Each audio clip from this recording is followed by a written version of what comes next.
अस्सलाम वालेकुम वरहमतुल्लाहि ताला वबरकाતુहू। મારું નામ મુકેશ મજીદ તકી છે। હું ધોરણ 10માં ભણું છું। આ બધા મારા ગ્રુપ મેમ્બર્સ છે, જેમનું નામ પટેલ સરફન, પટેલ અમાન, પટેલ હુસ્નેન, મુસ્તફી ખાલિદ અને હુસેન ખીલ છે।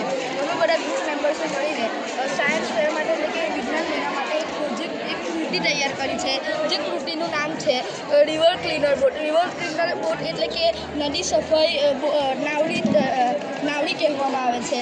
આપણે બધા જાણીએ છીએ કે આપણા નજીક સરોવરો, તળાવો, નદીઓ અને કેનાલોમાં ઘણો બધો કચરો પડેલો હોય છે અને ગંદકી પડેલી હોય છે। એ ગંદકી આપણે મનુષ્યો જ કરીએ છીએ, જેમ કે ઉદાહરણ તરીકે પોલિથીન, પ્લાસ્ટિક, બોટલ, કાપડ વગેરે। તેને સાફ કરવા માટે અમે એક યંત્ર બનાવ્યું છે, જે યંત્રમાં અમે એક નેટ બનાવી છે, જે નેટ પાણીમાં રહેલા કચરા અને ગંદકીને મોટર દ્વારા ઉપર લાવી શકે છે।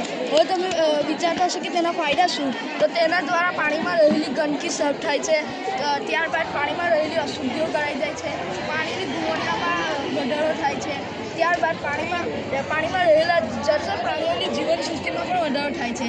તેના મુખ્ય ઘટકો છે કન્વેયર બેલ્ટ। કન્વેયર બેલ્ટ એટલે કે આ જે ગેર મોટર અને રોલર દેખાય છે તેને કન્વેયર બેલ્ટ કહેવામાં આવે છે।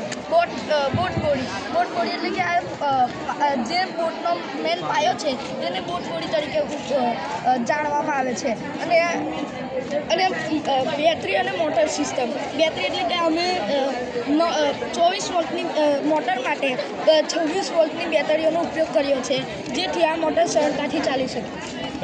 ઓકે, ચાલવીને બતાવો। પાણીની અંદર